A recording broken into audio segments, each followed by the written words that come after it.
서울 외곽의 한 작은 강가 마을.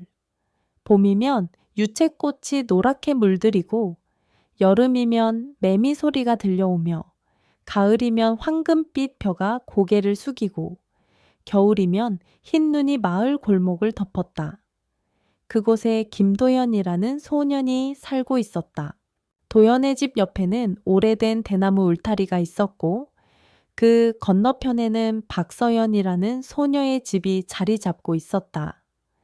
마을 사람들 눈에는 그저 나란히 붙어 있는 이웃집 같았지만 두 집안 사이에는 오랜 세월 쌓인 깊은 갈등이 있었다. 몇 해 전 강가에 붙은 비옥한 밭 한 조각을 두고 두 집안 어른들이 크게 다툰 적이 있었다. 도연의 아버지 김태수는 그 땅이 조상, 대대로 내려온 제사 땅이라고 주장했고 서연의 아버지 박정호는 자신이 직접 개간한 땅이라고 맞섰다. 처음엔 말싸움이었지만 시간이 지날수록 감정이 격해져 서로 등을 돌렸고 결국 대나무 울타리는 마치 경계선처럼 두 집을 가로막았다. 어른들의 마음속엔 불신과 원망이 뿌리 깊게 내려갔지만 아이들의 세계는 달랐다. 울타리가 아무리 높아도 그 틈새로 스며드는 햇빛처럼 도연과 서연의 마음은 서로를 향해 있었다. 서연은 도연과 같은 반이었고 학교에서도 가장 친한 친구였다. 쉬는 시간마다 함께 놀았고 숙제도 같이 했다. 하지만 어느 날 집에서 돌아온 도연은 아버지의 단호한 목소리를 들었다. 앞으로 그 집 애랑 놀지 마라. 그 애는 우리 땅을 빼앗은 집안 딸이야. 그 말은 어린 도연의 마음을 크게 흔들었지만 이상하게도 서연을 떠올리면 웃는 얼굴과 따뜻한 목소리만 생각났다. 왜 우리가 놀면 안 되는 거지? 라는 의문이 가시지 않았다. 그래서 두 아이는 비밀스러운 약속을 만들었다. 학교가 끝난 뒤 사람들의 눈을 피해 마을 어귀에 오래된 느티나무 아래에서 만나기로 한 것이다. 그 느티나무는 뿌리가 땅 위로 울퉁불퉁 솟아올라 마치 거대한 용이 몸을 틀고 있는 듯했고 그 사이에는 둘만의 은신처가 있었다. 그곳에서 두 아이는 세상에서 가장 평화로운 시간을 보냈다. 강가에서 돌멩이를 던지며 누가 더 멀리 날리는지 겨뤘고 여름밤에는 풀벌레 소리를 들으며 별을 세었다. 서연은 이야기를 잘하는 아이였고 도연은 그 이야기에 귀 기울이며 세상에서 가장 재미있어 했다. 하지만 가장 기억에 남는 건 그들이 서로의 손가락을 걸고 나눴던 약속이었다. 우리 어른들이 뭐라 해도 절대 싸우지 말자. 나중에 커서도 계속 친구하자. 서연의 눈이 반짝였고 도연도 고개를 끄덕였다. 그 약속은 어린 마음에 새겨진 작은 맹세였지만 그들에게는 세상 무엇보다 중요한 신념이 됐다. 그 이후로 두 아이는 울타리 너머로 종종 웃음을 주고받았다. 때로는 감자 한 줌, 때로는 작은 과일 하나를 서로 건네며 이건 비밀이야 라고 속삭였다. 울타리와 어른들의 갈등이 그들 사이에 존재했지만 아이들의 우정은 그 틈새를 뚫고 싹을 틔우고 있었다. 도연에게 서연은 단순한 친구 그 이상이었다. 집에서 혼나 속상할 때, 학교에서 힘든 일이 있을 때 서연의 웃음은 늘 마음을 풀어주는 힘이 있었다. 그리고 서연 역시 도연이 곁에 있으면 세상 어떤 어려움도 두렵지 않았다. 하지만 그들이 몰랐던 건 이 소중한 우정이 머지않아 거센 폭풍을 맞게 될 운명이었다는 사실이었다. 그리고 그 폭풍은 두 사람의 어린 시절과 삶을 송두리째 바꿔놓게 될 것이었다. 여름방학이 한창이던 어느 날 마을에는 한낮에도 그늘을 찾아야 할 만큼 뜨거운 햇볕이 내리쬐고 있었다. 농가 밭에서는 매미 소리가 요란하게 울리고 강물은 햇빛을 받아 은빛으로 반짝였다. 이런 날이면 도연과 서연은 어김없이 느티나무 아래서 만났다. 그날도 도연은 집에서 몰래 빠져나왔다. 대나무 울타리 옆 두 아이만 아는 작은 틈새를 살짝 밀고 지나가면 강가로 향하는 좁은 오솔길이 나왔다. 길게는 야생 코스모스가 줄지어 피어 있었고 바람이 불면 꽃잎이 부드럽게 흔들렸다. 서연은 이미 느티나무 뿌리에 앉아 있었다. 무릎 위에는 작은 바구니가 있었는데 안에는 강가에서 막 잡은 빛나는 은색 피라미 몇 마리가 팔딱이고 있었다.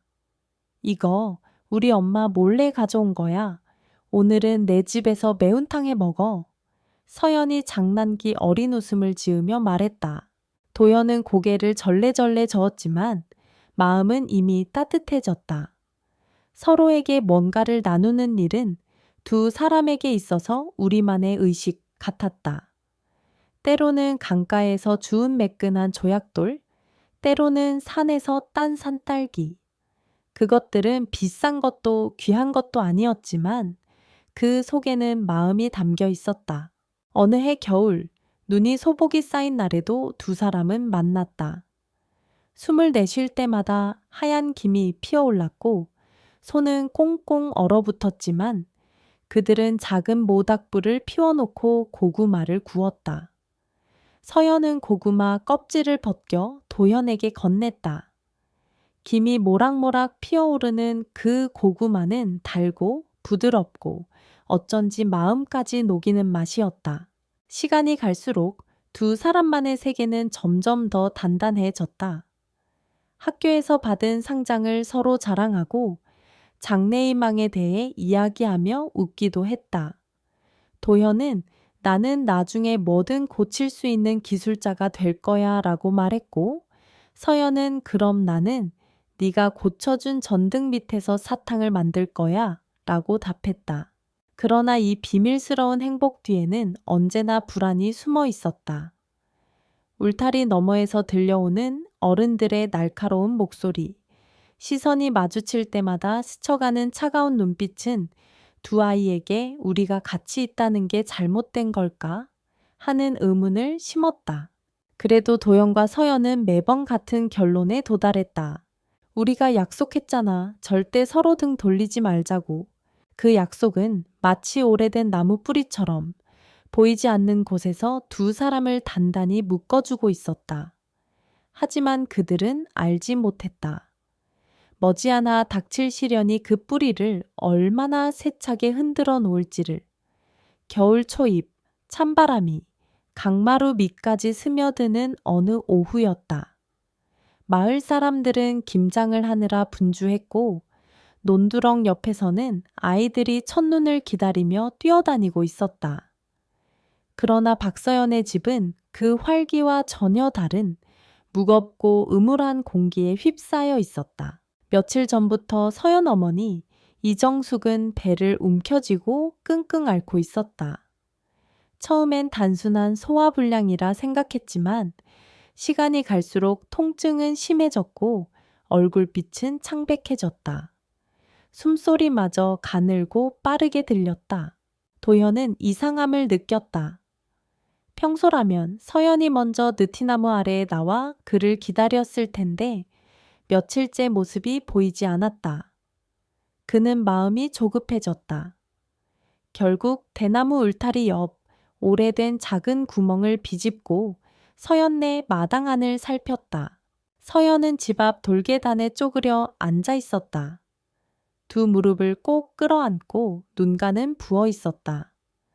도연이 모습을 보이자 서연은 마치 울음을 참다가 문득 터뜨린 듯 훌쩍였다.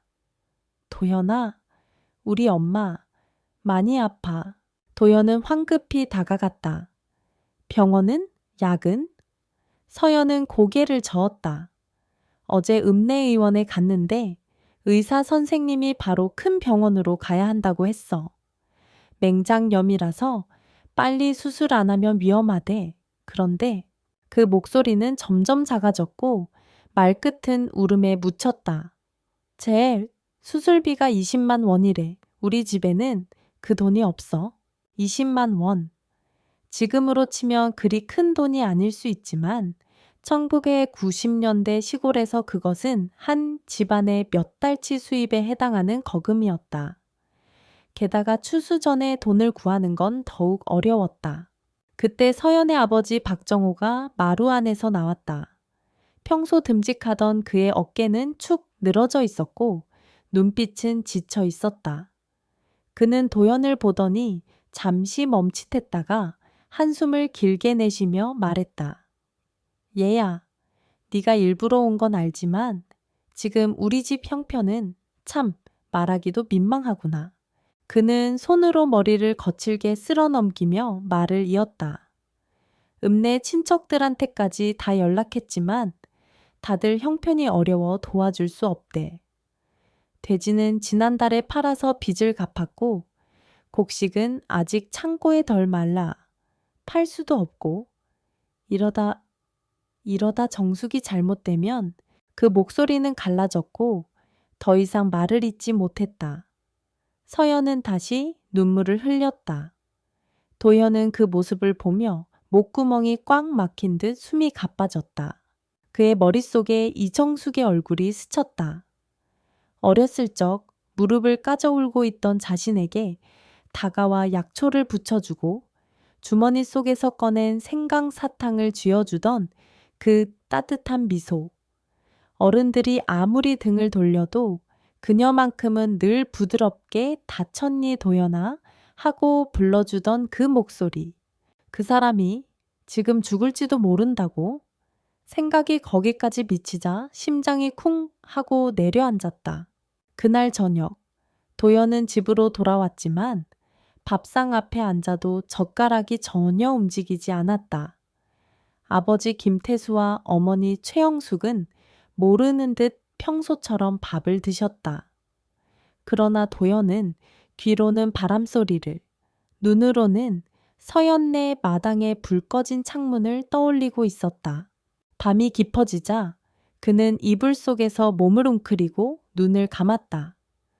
그러나 눈앞에는 서연의 부은 눈, 그리고 숨을 헐떡이며 누워있는 이정숙의 창백한 얼굴만 떠올랐다. 뭐라도 해야 한다. 아무것도 안 하면? 그 순간 머릿속 한 구석이 번쩍였다. 그는 한 달 전 아버지가 마당에서 말하던 걸 떠올렸다. 이제 모아둔 돈이 딱 20만 원 됐어. 설 지나면 새 경웅이 하나 장만할 수 있겠어. 그 돈은 아버지와 어머니가 몇 년 동안 피땀 흘려 모은 전 재산이나 다름없었다. 그걸 손대면 큰일이 난다. 하지만 그 돈이면 서연 어머니를 살릴 수 있다. 마음속에서 두 목소리가 싸웠다. 안 돼. 그건 훔치는 거야. 아버지 어머니를 배신하는 거라고. 아니야. 그건 훔치는 게 아니야. 잠시 빌리는 거야. 목숨이 걸렸어. 지금 아니면 늦어. 이 싸움은 밤새 이어졌고 결국 도현은 눈을 뜨며 스스로 결론을 내렸다. 나는 빌리는 거다. 반드시 갚을 거다. 아무리 맞아도 쫓겨나도 후회하지 않는다. 그날 밤 마을은 고요했다. 멀리서 들려오는 개 짖는 소리와 지붕 위로 스치는 겨울 바람 소리만이 어둠을 가르고 있었다.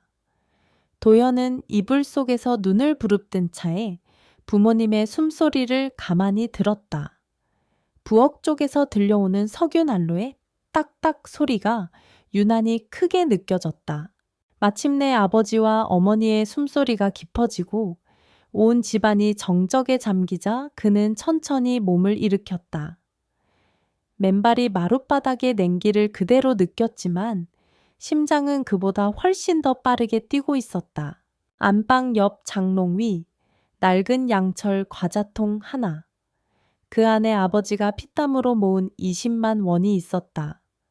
도연은 걸상을 끌어다 조심스럽게 올라섰다. 걸상이 끼익 하고 소리를 내자 온몸이 순간 굳어버렸다. 귀를 쫑긋 세우며 안방 쪽을 살폈지만 다행히 아무 움직임이 없었다. 손끝이 양철통에 닿자 차가운 감촉이 전해졌다. 그는 통을 조심스레 끌어내리고 마당 귀퉁이로 가져가 달빛 아래 뚜껑을 열었다. 그 안에는 파란빛의 5만원권 지폐 4장이 고무줄로 단단히 묶여 있었다. 그 묶음을 손에 쥐는 순간 양심의 가시가 가슴을 찔렀다. 이건 아버지의 땀이다. 어머니의 손맛이다. 그는 눈을 질끈 감았다. 그리고 천천히 숨을 내쉬며 스스로에게 말했다. 나는 훔치는 게 아니다. 살리기 위해 빌리는 거다. 꼭 갚을 거다. 목숨이 먼저다. 고무줄을 풀어 돈을 접어 품속에 넣은 뒤 통을 제자리에 돌려놓고 장롱 위 이불 더미를 원래대로 정리했다. 마당을 나서기 전 도연은 한 번 더 안방을 바라봤다. 문틈으로 보이는 부모님의 그림자는 아무 변화 없었다. 그는 대나무 울타리 쪽 작은 구멍을 향해 조심스레 발걸음을 옮겼다. 차가운 바람이 뺨을 스쳤지만 그의 이마에서는 식은땀이 흘렀다. 울타리를 빠져나온 뒤 강가로 이어지는 오솔길을 달렸다. 느티나무 아래에 서연이 있었다. 깜짝 놀란 표정으로 도연을 보더니 이 시간에 하고 말끝을 흐렸다. 도연은 숨을 고르며 품속에서 접어둔 돈을 꺼냈다. 이거 받아. 바로 병원 가. 지금 아니면 늦어. 서연은 눈이 커졌다. 이게 어디서 난 거야? 도연은 고개를 저었다. 묻지 마. 그냥 받아. 엄마를 살릴 수 있는 돈이야. 서연은 고개를 세차게 저으며 안 돼, 도연아. 이렇게 큰 돈을 하고 거부했지만 도연은 그녀의 손바닥을 펴서 돈을 꼭 쥐어주었다. 우린 친구잖아. 그리고 부탁이 있어. 절대 아무에게도 말하지 마. 특히 네 아버지나 내 부모님께는 더더욱. 서연의 눈가가 금세 젖었다. 고마워. 정말 평생 잊지 않을게. 그 말에 도연은 억지로 미소를 지었다. 고마우면 나중에 꼭 갚아. 그럼 됐어. 서연은 고개를 끄덕이며 돈을 품에 안고 밤길을 달려갔다. 느티나무 아래 홀로 남은 도연은 차가운 바람 속에서 한동안 그 자리에서 움직이지 못했다. 손끝에 남은 종이 지폐의 감촉과 서연의 떨리는 목소리가 오래도록 귓게 맴돌았다. 일주일이 채 지나지 않은 일요일 아침이었다. 겨울 햇살이 희미하게 부엌 창문으로 스며들고 장독대 위에 하얀 서리가 내려앉은 평화로운 아침이었어야 했다. 아버지 김태수는 전날부터 기분이 좋았다.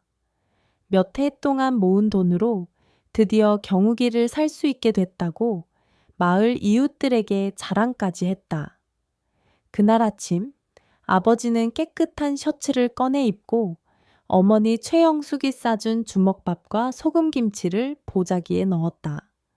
그리고는 웃으며 말했다. 영숙아, 오늘 저녁이면 새 경웅이 몰고 돌아올 거야. 하지만 그 미소는 오래가지 않았다.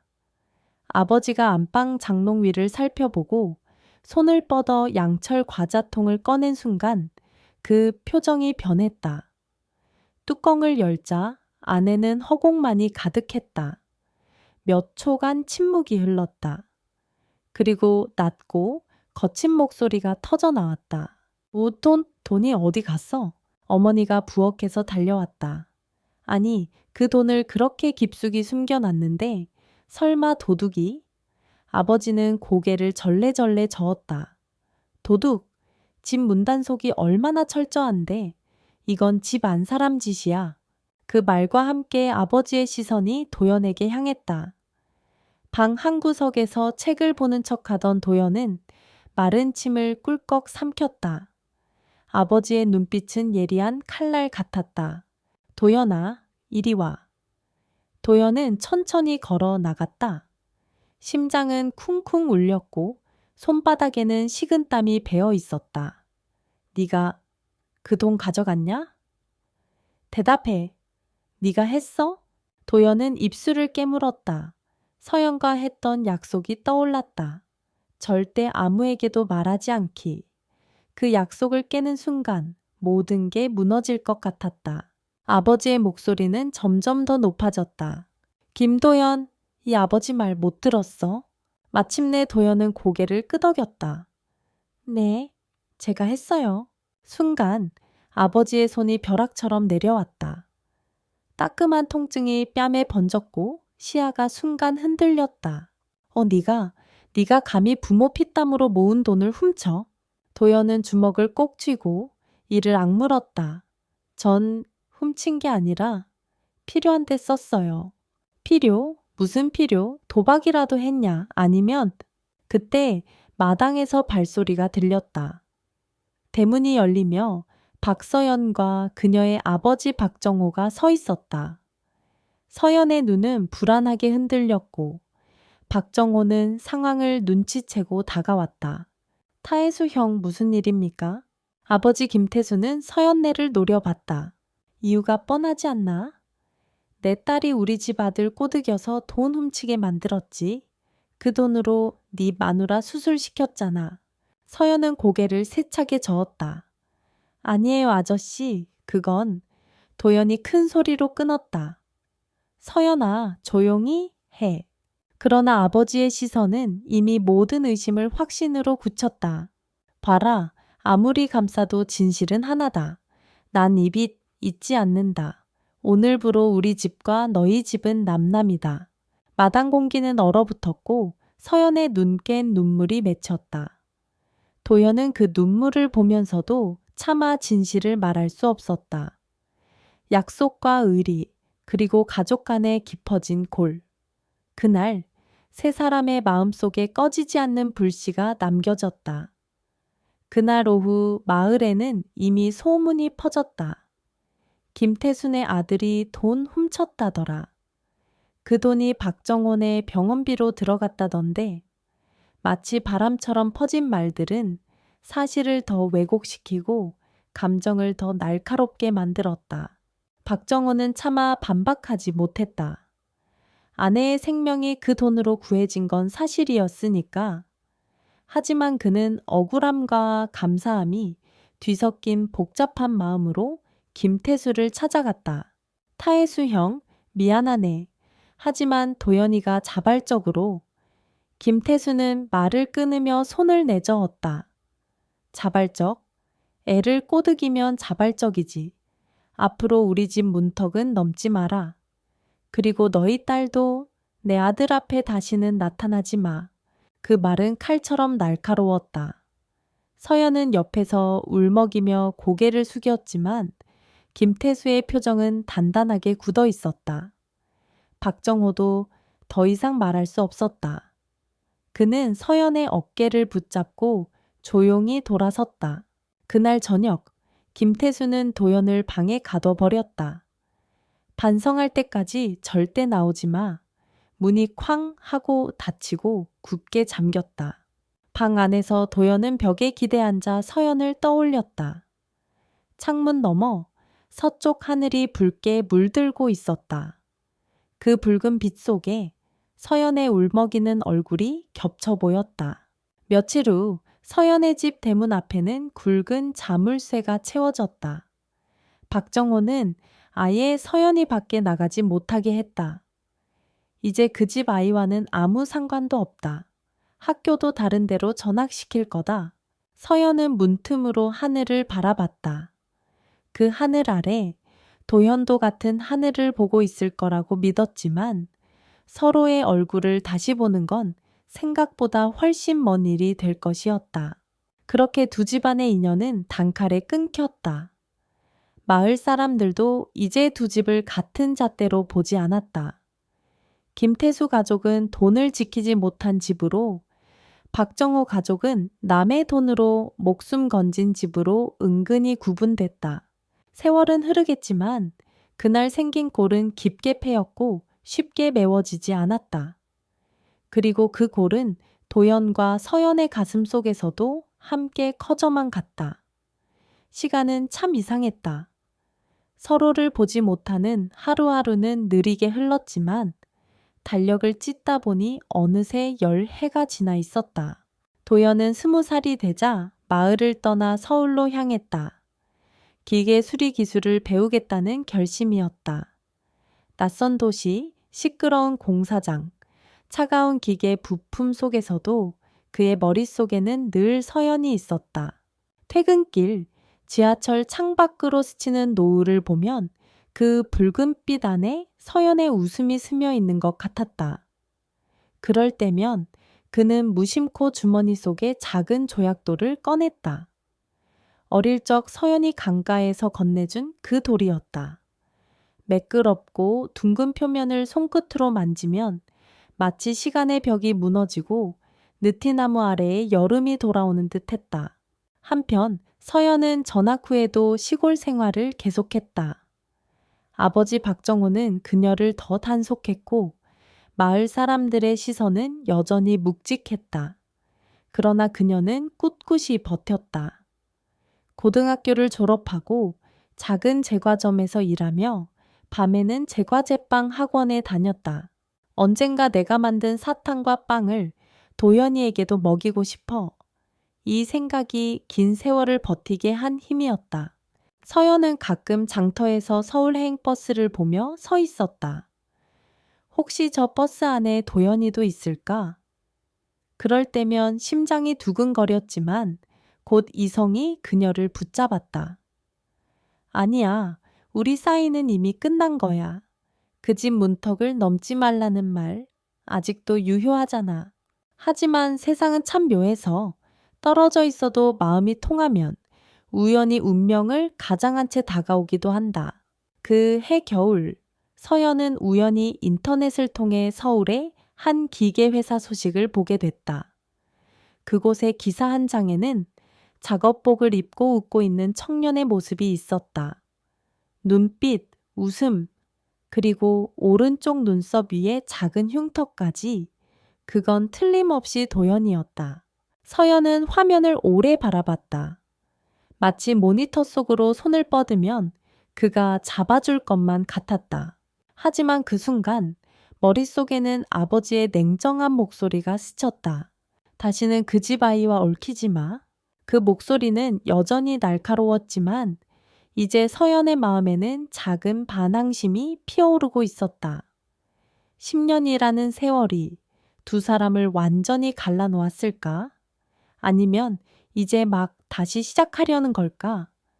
그날은 유난히 눈이 많이 내렸다.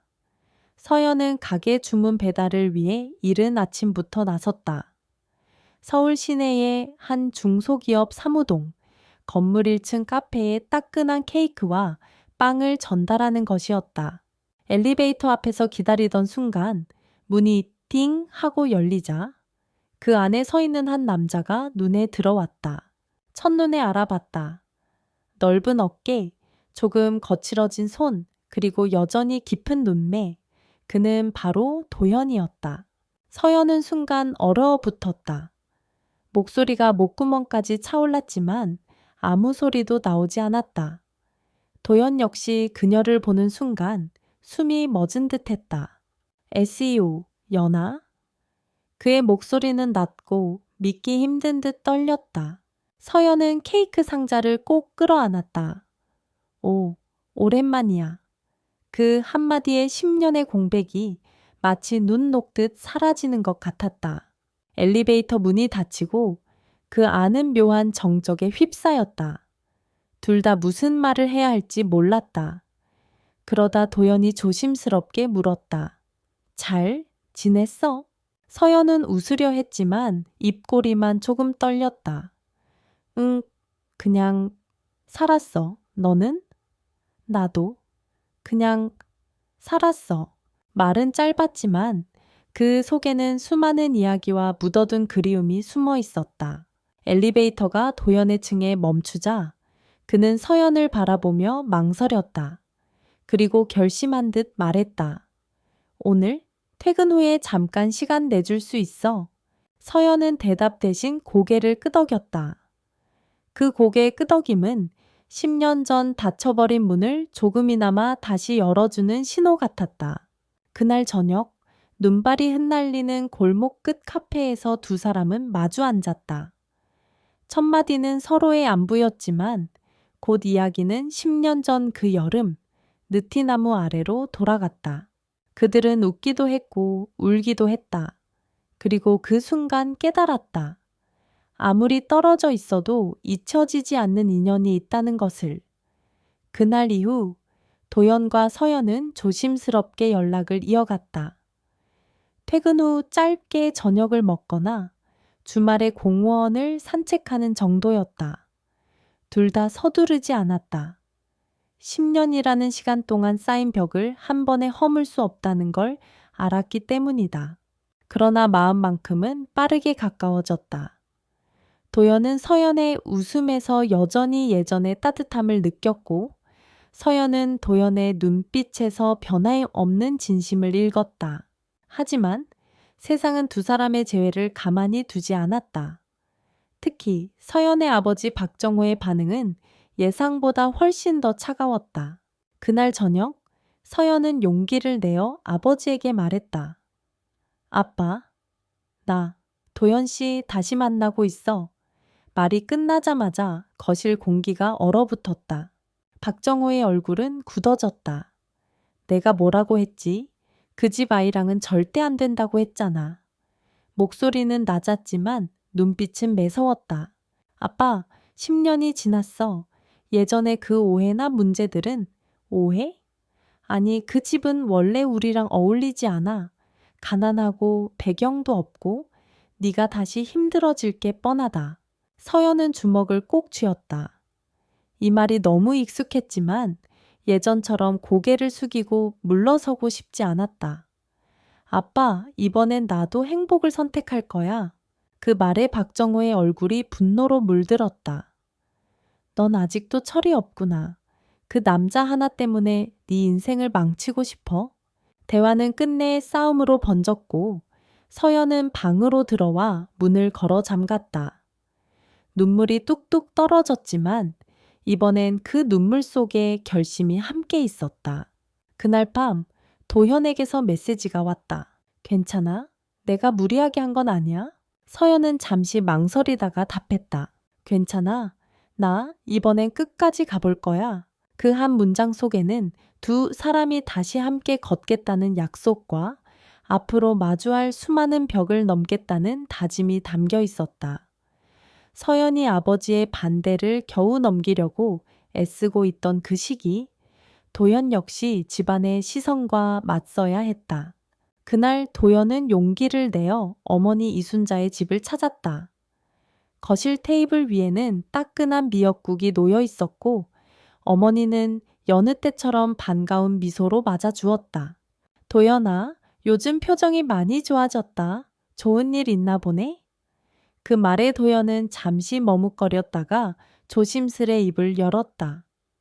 엄마? 나 서연이 다시 만나고 있어. 순간 어머니의 손이 젓가락을 놓았다. 눈빛이 단번에 변했다. 그 애? 10년 전에 너 힘들게 하고 떠난 그 애 말이니? 엄마, 그땐 서로 어쩔 수 없는 상황이었어. 나도 그 아이도 많이 변했고, 이제는 뭐? 도현아, 사람은 쉽게 안 변한다. 그리고 그 집안이 우리를 어떻게 봤는지 너도 알잖아. 어머니의 목소리에는 분노와 서운함이 섞여 있었다. 10년 전 두 집안이 부딪히던 날들이 떠오른 듯 했다. 엄마, 나 이제 40이야. 내 행복은 내가 선택하고 싶어. 도연은 차분하게 말했다. 하지만 어머니는 고개를 저었다. 네 행복은 가족과 떨어져서 얻는 게 아니야. 넌 우리 집의 장남이야. 결혼은 혼자만의 일이 아니라 가족 전체의 문제라고. 그 말은 도연의 가슴에 묵직하게 내려앉았다. 그도 알고 있었다. 부모의 기대와 시선, 형제들의 반응, 친척들의 말들, 모두가 결혼 하나에 얽혀 있었다. 그날 밤 집으로 돌아온 도연은 창가에 앉아 오랫동안 불 꺼진 거리를 바라봤다. 휴대폰 화면에는 서연의 이름이 떠 있었지만 쉽게 전화를 걸지 못했다. 그는 알았다. 서연과 함께하기 위해선 이제부터는 서로를 향한 마음만으로는 부족하다는 걸. 며칠 동안 연락은 이어졌지만 둘 다 마음 한구석이 무겁기만 했다. 서연은 아버지의 차가운 시선을 견디고 있었고 도현은 어머니의 강한 반대를 넘어서야 했다. 그럼에도 불구하고 두 사람 모두 포기하지 않았다. 어느 주말 저녁, 도현이 서연을 한강 근처 카페로 불렀다. 창밖으로는 노을빛이 강물 위에 길게 드리워져 있었고 가을 바람이 유리창을 두드리고 있었다. 서연아, 도연이 먼저 입을 열었다. 우리 이 상태로 가다가는 서로만 힘들어질 거야. 서연은 고개를 숙였다. 나도 알아. 아빠도 도연 씨 어머니도 우릴 받아들이지 못하시잖아. 그래서 말인데 우리 같이 움직이자. 같이 움직인다고? 그래? 그냥 몰래 만나고 버티는 게 아니라 서로의 가족에게 우리가 얼마나 진심인지 보여주자는 거야. 서연은 놀란 듯 도연을 바라봤다. 그게 가능할까? 도연은 고개를 끄덕였다. 쉽진 않겠지. 하지만 우리가 지금 물러나면 10년 전이랑 똑같이 끝나버릴 거야. 난 이번엔 그렇게 두고 싶지 않아. 그 말은 서연의 마음 깊숙이 파고들었다. 그녀도 알고 있었다. 10년 전 둘은 아무 힘도 없이 상황에 끌려갔다. 그 결과는 이별과 후회뿐이었다. 이번에는 달라야 했다. 좋아. 그럼 어떻게 시작할까? 서연의 목소리에 힘이 실렸다. 먼저 네 아버지께 내가 직접 가서 말씀드릴게. 그 다음은 내 어머니. 우리 둘 다 각자 가족 앞에서 숨지 말고 당당히 서자. 그날 카페 창밖의 노을은 서서히 어두워졌지만 두 사람의 눈빛만큼은 점점 더 단단해졌다. 그들은 알았다. 앞으로의 길은 평탄하지 않을 것이고 마주할 말들과 시선은 차갑고 날카로울 것이다. 하지만 이제 그들은 혼자가 아니었다. 같은 방향을 바라보며 같은 속도로 걸어가기로 했다. 다음 주 토요일, 도연은 깔끔한 정장을 입고 서연의 집 앞에 섰다. 손에는 조심스럽게 준비한 선물과 직접 쓴 편지가 들려 있었다. 문 앞에 서니 심장이 빠르게 뛰었다. 서연이 현관문을 열었다. 왔어요? 아빠는 오늘 기분이 좀 안 좋으셔서 그 말에 도연은 미소를 지으며 고개를 끄덕였다. 괜찮아요. 오늘이 아니면 안 될 것 같아서요. 거실로 들어서자 아버지 윤태수 씨는 신문을 펼친 채 소파에 앉아 있었다. 서연이 조심스럽게 말했다. 아빠, 도연 씨가 왔어요. 그제야 신문이 내려갔고 차가운 시선이 도연을 향했다. 그래, 얘기 들어보자. 도연은 허리를 굽혀 인사했다. 안녕하세요, 아버님. 저는 서연 씨와 결혼을 진심으로 생각하고 있습니다. 윤태수 씨는 잠시도 표정을 풀지 않았다. 결혼? 너 10년 전에 우리 집 앞에서 울던 그 청년 맞지? 그 질문에 도연은 숨을 고르고 고개를 끄덕였다. 네, 맞습니다. 그때는 제 힘이 부족했고 상황을 지켜낼 수 없었습니다. 하지만 지금은 다릅니다. 저는 서연 씨를 지킬 준비가 되어 있습니다. 아버지의 눈매가 더욱 날카로워졌다. 지킬 준비? 말은 누구나 할 수 있어. 내 딸이 지난 세월 동안 얼마나 힘들었는지 네가 알아? 도연은 주먹을 꼭 쥐었다. 알고 있습니다. 그래서 더는 시간을 놓치고 싶지 않습니다. 저는 지난 10년 동안 서연 씨를 잊은 적이 없습니다. 잠시 거실에 무거운 침묵이 흘렀다. 윤태수 씨는 한숨을 내쉬며 말했다. 내 마음이 변하지 않는다면 내 앞에서 그걸 증명해봐라. 서연이 웃게 만들고 지켜줄 수 있다는 걸 보여줘라. 그게 안 되면 다시는 이 집 문턱을 넘지 마라. 도연은 그 말에 깊이 고개를 숙였다. 알겠습니다, 아버님. 집을 나서는 순간 차가운 가을 공기가 뱃속 깊이 들어왔다. 하지만 도연의 발걸음은 무겁지 않았다. 그는 방금 결코 쉽지 않을 길에 첫 발을 내딛었다는 걸 알고 있었지만 그만큼 마음은 단단해져 있었다. 며칠 후 이번에는 서연이 결심을 굳혔다. 도연이 아버지를 만나고 돌아온 그날 밤, 서연은 거울 앞에서 자신을 오래 바라봤다. 그리고 속으로 중얼거렸다. 이제는 나도 숨지 않겠다.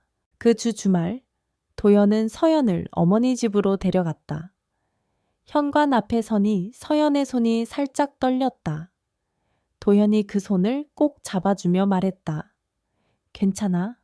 내가 옆에 있을게. 문이 열리자 도연의 어머니 박명숙 씨가 나왔다. 단정하게 올린 머리, 매서운 눈매, 그리고 문득 스치는 냉기 같은 기운이 서연을 스쳤다. 왔니? 그런데 이 아가씨가? 짧은 인사 뒤 세 사람은 거실로 향했다. 서연은 차를 권하는 시어머니의 손짓에 고개를 숙이며 말했다. 안녕하세요, 어머님. 처음 인사드립니다. 저는 서연입니다. 박명숙 씨는 차를 내려놓으며 곧바로 본론으로 들어갔다. 내 얘기는 많이 들었어. 하지만 내가 너를 며느리로 받아들이기 어려운 이유도 알겠지? 서연은 숨을 들이마시고 정면을 바라봤다. 네, 어머님. 알고 있습니다. 과거에 있었던 일들이 어머님 마음을 무겁게 만들었다는 것도요. 그렇다면 왜 이렇게까지 하는 거니? 박명숙 씨의 목소리는 차갑지만 어딘가 흔들렸다. 서연은 손을 무릎 위에 올려놓고 말했다. 저는 도연 씨와 함께한 시간 속에서 그 사람이 얼마나 진심인지를 봤습니다. 저는 그 진심을 믿고 지키고 싶습니다. 잠시 침묵이 흐르고 시계 초침 소리만 거실을 채웠다. 박명숙 씨는 표정을 바꾸지 않은 채 말했다. 말은 참 잘하네. 하지만 결혼은 말로만 되는 게 아니야. 내 아들은 상처를 많이 받았다. 또다시 그런 일을 겪게 할 수 없어. 서연은 고개를 끄덕였다. 네, 어머님. 그래서 저는 증명할 겁니다. 저와 도연 씨가 함께하면 두 사람 모두 더 강해질 수 있다는 걸요. 그 순간 도연이 옆에서 조용히 어머니를 바라봤다. 엄마, 이번엔 우리 선택 믿어주세요. 박명숙 씨는 깊은 한숨을 내쉬었다. 그리고 더는 아무 말 없이 천천히 차를 들이켰다. 그날 이후 두 집안의 분위기는 서서히 변하기 시작했다. 아직도 서로를 완전히 받아들인 것은 아니었지만 적어도 대화를 거부하던 문은 조금씩 열리고 있었다.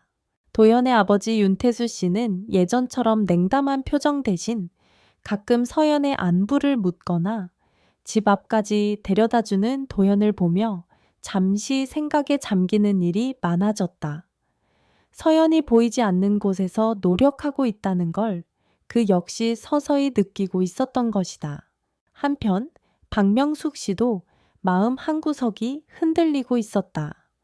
서연이 직장에서 늦게 끝나도 꼭 전화를 걸어 어머님, 저 오늘 늦게 끝나서 직접 뵙진 못하겠어요. 대신 내일 아침에 반찬 조금 해드릴게요. 라고 말하는 모습이 억지로 만든 예의가 아니라 진심에서 나온 배려처럼 느껴졌기 때문이다. 그러던 어느 날 두 가족이 함께 모이는 자리가 마련됐다. 도연의 부모님, 서연의 부모님, 그리고 두 사람. 처음에는 어색한 공기 속에서 숟가락 소리만 들렸지만 서연의 아버지가 갑자기 입을 열었다. 도연 씨, 지난번에 저희 가게 앞 전기 문제 봐주셔서 고마웠어요. 덕분에 큰일 안 나고 넘어갔습니다. 그 말에 윤태수 씨가 눈썹을 살짝 올렸다. 네가 가게 전기까지 봐줬다고? 도연은 머쓱하게 웃으며 말했다. 그냥 작은 일이었어요. 아버님께 도움이 될 수 있어서 다행이죠. 그 짧은 대화 속에서 양가 부모의 눈빛이 조금씩 풀어졌다. 사소하지만 꾸준한 행동들이 쌓여 이들의 관계를 바꾸고 있었던 것이다. 식사 후 서연의 어머니가 주방에서 설거지를 하다 박명숙 씨에게 조심스럽게 말했다. 저도 처음엔 솔직히 걱정이 많았습니다. 하지만 도연 씨가 제 딸 옆에 있는 모습 그리고 그 눈빛을 보고 있으면 아, 이 사람이라면 서연이를 맡겨도 되겠다는 생각이 들어요. 그 말에 박명숙 씨는 잠시 아무 말 없이 물기를 닦던 그릇을 내려놓았다. 그리고 작은 목소리로 답했다. 저도 조금씩 그렇게 느끼고 있습니다. 그날 밤 집으로 돌아온 서연과 도연은 처음으로 서로를 보며 마음 놓은 미소를 지었다. 우리 조금만 더 가면 될 것 같아. 도연의 말에 서연은 고개를 끄덕였다. 응, 이제는 진짜 시작이야. 봄 기운이 완연해진 4월 초. 도연과 서연은 드디어 양가 부모님을 모시고 약혼식을 올리기로 했다. 그동안 수많은 대화와 작은 사건들이 서서히 두 사람을 둘러싼 벽을 허물었고, 이제는 양쪽 모두 결혼을 피하지 않는 분위기가 되었다. 약혼식 당일, 작은 한정식집의 별실은 따뜻한 햇살과 꽃향기로 가득했다. 탁자 위에는 하얀 매화와 분홍 동백이 놓여 있었고, 그 옆에는 두 사람의 이름이 새겨진 작은 명패가 자리하고 있었다. 서연은 약혼식장을 들어서기 전 거울 앞에서 한 번 더 자신의 모습을 확인했다. 단정하게 묶은 머리, 은은한 색의 한복, 그리고 긴장과 설렘이 섞인 표정. 그 순간 도연이 다가와 속삭였다. 오늘 네가 세상에서 제일 예뻐. 그 말에 서연의 어깨가 조금 풀렸다. 잠시 후 양가 부모님이 자리에 앉자 도연의 아버지 윤태수 씨가 먼저 입을 열었다. 이제 우리도 한 가족이 되는 거니까 앞으로 서로 도우며 잘 지냅시다. 그 목소리에는 예전의 딱딱함 대신 묵직한 온기가 담겨 있었다. 박명숙 씨도 조심스럽게 말했다. 서연아, 네가 우리 집에 와서 웃음이 많아졌어. 앞으로도 우리 도연 잘 부탁한다. 그 말에 서연은 고개를 숙이며 대답했다. 네, 어머님. 저도 어머님을 친정어머니처럼 모시겠습니다. 식사가 시작되자 서연의 부모님도 편안한 미소를 지었다. 서연의 아버지는 잔을 들며 말했다.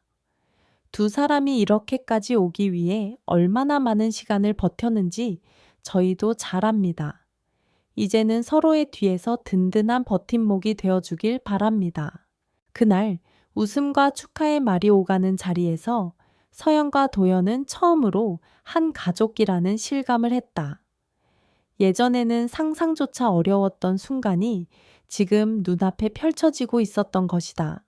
약혼식이 끝난 뒤 식당 앞에서 기념사진을 찍을 때 박명숙 씨가 서연의 손을 꼭 잡았다. 우리 며느리 앞으로 잘 지내자. 그 손끝의 힘과 옹이는 서연이 그동안 견뎌온 시간과 눈물을 모두 위로해 주는 듯했다. 약혼식이 끝난 후 도연과 서연은 본격적으로 결혼 준비에 들어갔다.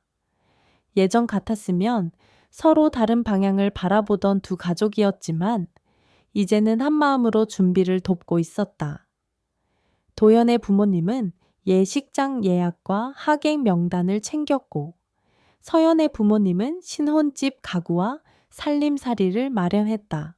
신혼집은 서울 외곽의 조용한 아파트였다.